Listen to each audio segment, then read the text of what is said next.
I'm David Daly. I've been a member of the SOA since 2018. I am a senior associate in the life actuarial practice at KPMG.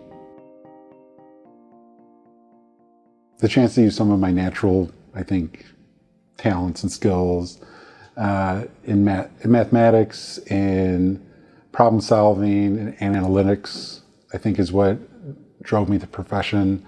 In my previous career, I always enjoyed when I was involved in that type of work. Working with data, using data to solve business problems. I had a lot of talent in that in my previous career.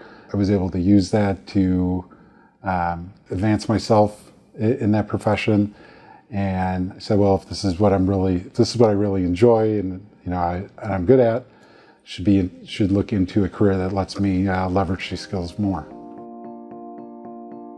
So I think having a career where I was able to use some more of my talents and skills, problem solving skills, mathematical mindset, and B, also a position where you're able to contribute to the good of society.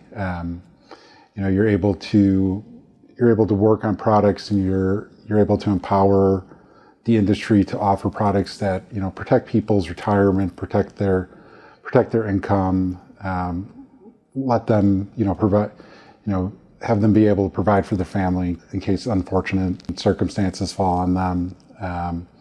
So being able to contribute to the public good that way, stakeholder perspective as far as shareholders being able to have confidence in the capital markets and being able to provide the life insurance annuity products that benefit society, and also from the regulatory perspective, being able to ensure that companies are able to meet their obligations. So I enjoy the fact that the position, the profession provides that stability and that guarantee to the public. So I was working in the casino industry, and I was in a pretty interesting position where I was traveling to different cities as they were opening up new properties. I was able to train staff, hire people. We were particularly going into some economically depressed areas, and we were able to provide employment, to some areas that had fairly high unemployment rate, and give some nice career opportunities. Had the opportunity to work with state regulators, with vendors, just the community at large, to build and open up these properties and provide something exciting for the community. So I really enjoyed that work for a few years. That expansion stopped, and I kind of sat at a crossroads. I had a couple options if I was going to continue in that industry, or that was the time that I really kind of took a step back and reflected. It's like, okay, what do I want to be when I grow up? And that's what led me to make the change. So did a lot of research. I decided could kind of sit for exams on my own and try to enter the career that way, or go the route of a graduate degree. And so I ultimately elected to go the route of enrolling in a graduate program. So I worked on my master's in actuarial science. Had the interesting experience of being an intern in my mid-30s, which was right around the time there was a movie called The Intern with Robert De Niro, almost happened at the exact same time. So I identify very well with that movie and that experience. But the 20-year-olds that I interned with back then, I'm still connected with. We still talk and everything. So it's been kind of fun following each other's careers and seeing how things have progressed. Well, when I did my undergrad, way back when, a couple decades ago, I got my undergrad in mathematics, and I was researching ways to use a mathematics degree. And teaching was obviously on the list, and actuary came up on the list, and I saw that, and I looked into it while I was an undergrad and said, oh, that looks interesting. That's a possibility. But the career in the casino industry was there, and that kind of just led one thing to another, building building on each other, and kind of pushed the actuarial idea into the back seat for a while. Yeah, so it's very, it's very frustrating and humbling.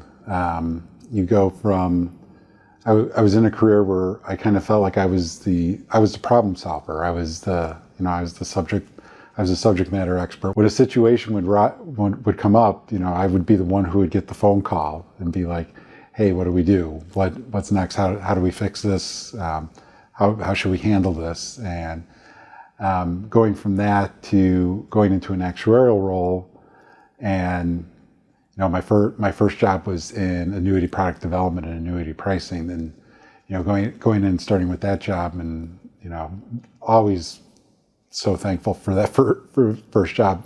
For me, not completely even understanding what an annuity was when I took the job, or how annuities work. So you go from kind of that one end of the extreme to the other, and just I think through the conversations, like, well, this isn't a 21-year-old kid who's just starting this job. There's just the kind of the natural expectation, like, oh, well, he should know what he's doing, and I didn't. So like, always really grateful for like Great American Insurance, giving me that first chance in the industry. My first manager was fantastic to work for, and he really helped with my development, building my confidence in the industry, kind of benchmarking, I guess, my learning on the job too. And he would always tell me, he's like, you're doing great for your time, the time you've been in the industry, or where you're at in your career, like, you're doing really well. So really, I think I had a really fortunate experience with my first job and first manager. Would you say, this manager, was he sort of a mentor? Oh, definitely. Yeah. And how important was that to you to have somebody that kind of? I definitely credit that job and John as my first manager of, being the reason why I stuck in the, I was able to stick in the position, the reason why I was able to be successful in the industry. It's because the confidence in that foundation that I built in that first position. I haven't had the opportunity to work with a new career changer yet, but one of the things I really do enjoy with my new job, in my position, is working with new associates, working with interns. Yeah, I would definitely love to have the chance, at some point, to work with a new career changer, and hopefully give them that same support that I received when I entered the profession.